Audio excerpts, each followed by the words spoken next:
Hello everyone, Assalamu alaikum. Welcome back to my YouTube channel. This is Amber and I always help you to shop smarter, style better and make your houses look beautiful. So आज के episode में मैं कुछ बहुत ही different और unique करने वाली हूँ. आई होप जब अगर आप लोग मुझे बहुत अच्छे से फॉलो कर रहे हैं तो आप लोगों को पता होगा कि दिस इज़ माब्स रूम एंड ये हम लोगों ने स्क्रैच से शुरू किया था. Initially we brought this bed, उसके बाद फिर हमने उसका ये स्टडी टेबल मंगवाया था and then we have come up with this जो कि इसका एक बहुत ही प्यारा सा सामने ड्रेसिंग टेबल है. और इसको मंगवाने के बाद हमने सोचा था कि हम इस रूम को कुछ पर्सनल टच देंगे, इसको खूबसूरत बनाएंगे. और माप का और मेरा प्लान था कि इस बेड के ऊपर यहाँ पर वॉल आर्ट होगा, but honestly speaking wall art is getting really expensive. And I thought के क्यों ना ऐसा कुछ किया जाए कि हम यहाँ पे खुद ही वॉल आर्ट क्रिएट करें और आप लोगों के साथ भी मैं इस जर्नी को शेयर करूँ.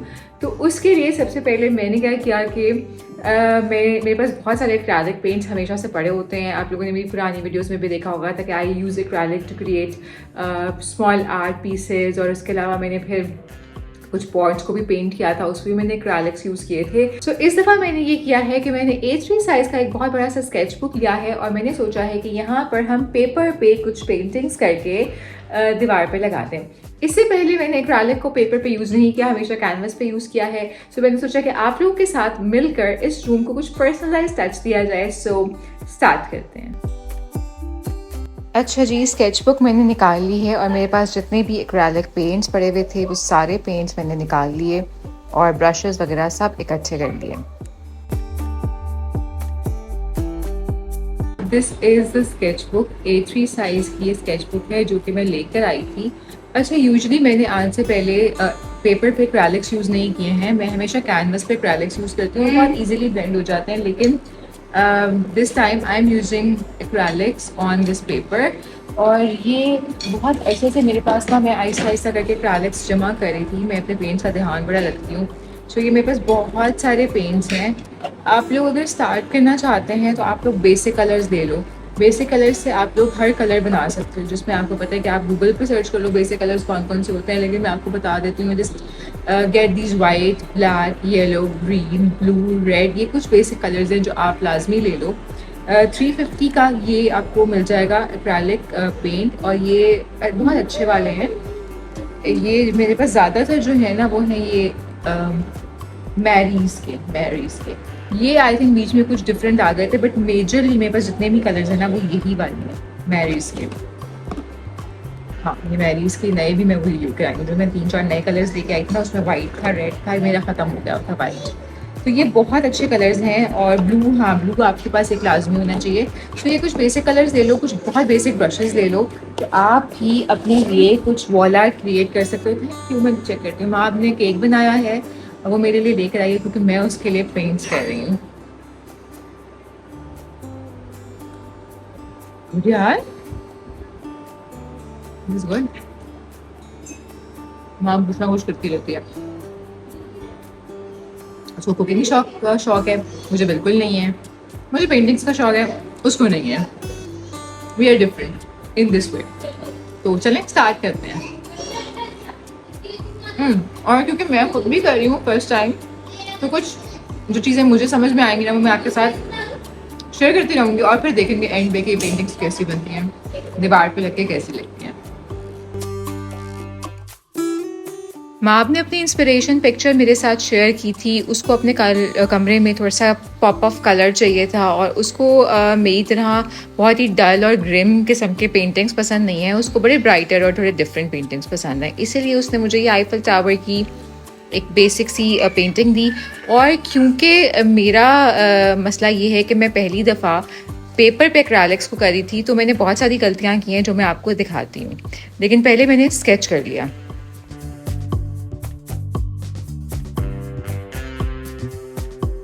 स्केचिंग में भी थोड़ी बहुत गलतियां तो चलती रहती हैं और मैंने ये वीडियो इसलिए बनाई है कि मैं चाहती हूँ कि मेरी तरह आप लोग भी इस प्रोसेस को एंजॉय करें. और अगर आप लोगों को लगे कि आप भी ये छोटी मोटी स्केचिंग कर सकते हैं तो आप इस वीडियो को देख के इंस्पिरेशन लें और बस शुरू कर दें. मैंने सबसे पहले बेस से शुरू किया था, जो कि मुझे बनाना था क्लाउड्स। तो उसके लिए मैंने वाइट, बेज और हल्का सा ब्लू कलर मिक्स किया। मैंने कलर्स बहुत ज़्यादा निकाल लिए थे, थोड़े ज़ाया भी किए हैं। और सबसे पहली जो गलती मेरी हुई थी वो मैंने ये गलती की थी। देखिए, मैंने इसको एक ब्रश के जब स्ट्रोक्स में लगाया तो मैं सोच रही थी कि जिस तरह वाटर कलर को हम पानी डाल के ब्लेंड कर लेते हैं, ये पेपर पे अच्छे से ब्लेंड हो जाएगा, पर नहीं। एक्रेलिक पेपर पे कभी भी उस तरह से ब्लेंड नहीं होता। इसका जो स्ट्रोक लग जाता है वो लग जाता है, इसीलिए मेरे कुछ स्ट्रोक्स बहुत अनइवन थे।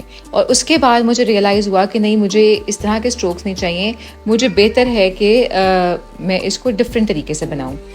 एनीवेज, उसको वहीं छोड़ के मैंने पहले फिर आईफल टावर में कलर करना शुरू किया। उसको यहाँ पे थोड़ा सा मैंने बेहतर कर दिया था, क्योंकि मैं जिस एक एक स्ट्रोक लगाई थी और मुझे पता था कि अभी ये स्ट्रोक चेंज नहीं होगा।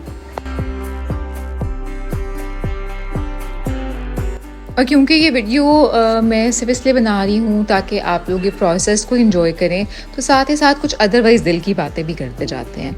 और बाज़ औक़ात ऐसा ही होता है कि हमें लगता है कि हम कोई काम नहीं कर पाएंगे। बाज़ औक़ात हम गलती के डर से अपने काम छोड़ देते हैं। बाज़ औक़ात सिर्फ इसलिए छोड़ देते हैं कि कैसे हम ये करेंगे, हमारा तो कोई एक्सपीरियंस ही नहीं है। लेकिन ऑनेस्टली जब आप कोई काम करना शुरू करते हैं तो फिर ख़ुद ही एक्सपीरियंस आ भी जाता है, और अपनी गलतियों से ही हम सीखते हैं।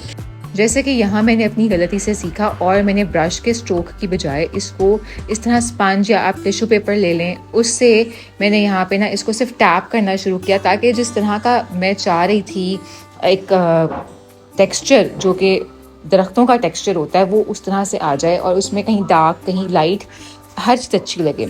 और क्योंकि दूसरी साइड पे मुझे ये पिंक टेक्सचर बड़ा अच्छा लगा, तो मैंने ये सीखा कि बजाय इसके कि मैं ब्रश से स्ट्रोक दूं, मैं बेहतर है कि कलर से स्ट्रोक दूं। और ब्रश से अगर मैंने स्ट्रोक देना है तो इस तरीके से टैपिंग मोशन में मैंने अपने ब्रश के स्ट्रोक्स जो थे वो दिए, सिर्फ कलर को डिफरेंट टच देने के लिए, क्योंकि मैंने बीच में डार्कर कलर यूज़ किया। और क्योंकि मैं पेपर पर ब्लेंड नहीं कर सकती थी जिस तरह से वाटर कलर पर हो जाता है, तो पेपर के ऊपर ही colour light and dark create नहीं होता है एक्रेलिक से। ये आपको अलग अलग टैपिंग मोशन में कलर बना के और दोबारा से करना पड़ता है।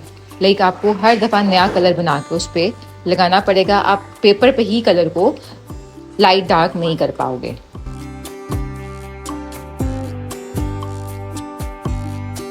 थोड़ी ही देर में बहुत हद तक ये पेंटिंग जो थी वो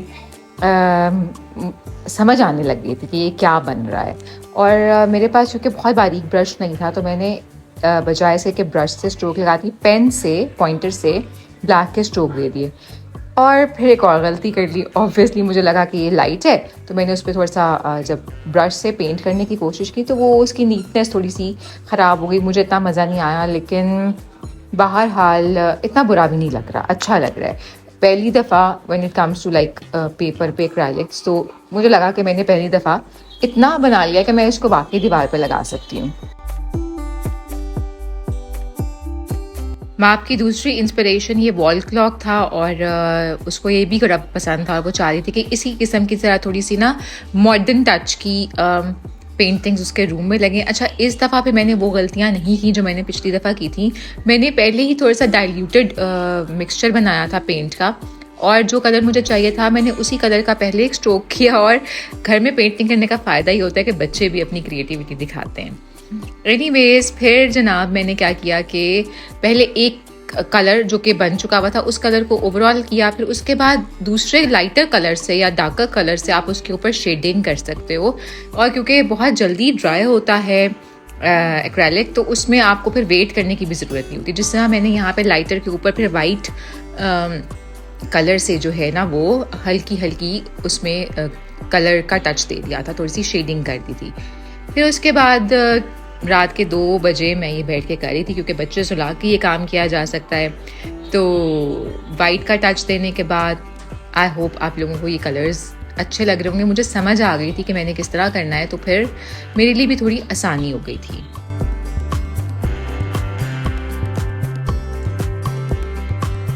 जब कलर्स बनाने की और कलर का जो टेक्निक है उसकी समझ लगने लग जाए ना, तो फिर ज़रा काम भी आसान और जल्दी हो जाता है। जिस तरह यहाँ पर फिर मैंने ब्लैक से उसकी आउटलाइन जिस तरह से उस तस्वीर में हुई थी वो करनी शुरू की।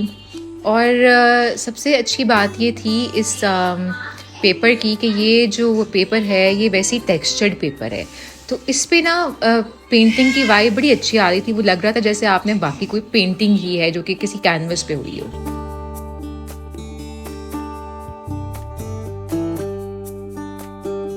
पेंटिंग जैसी हॉबी की सबसे अच्छी बात ये होती है कि आपको वक्त गुजरने का पता ही नहीं चलता। आप बहुत सारी टेंशन्स, एंजाइटीज़, डिप्रेशंस पीछे छोड़ के जो भी आपके जहन में चल रहा होता है वो आप इस तरह से पेपर पे उतारना शुरू कर देते हैं।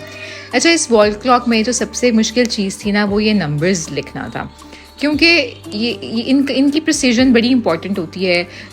12 के आगे ही 6 आना चाहिए, 9 के आगे ही 3 आना चाहिए, और जो मिडल के नंबर्स हैं उनको भी एक दूसरे के बिल्कुल सामने होना था।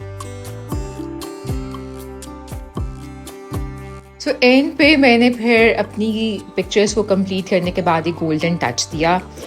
2 पिक्चर्स कंप्लीट हो गई हैं, तीसरी पिक्चर के लिए आप नेक्स्ट व्लॉग का वेट करें, और फ्रेमिंग भी अब अगले ही व्लॉग में करके तो इंशाल्लाह कमरे को सेट करना शुरू करेंगे।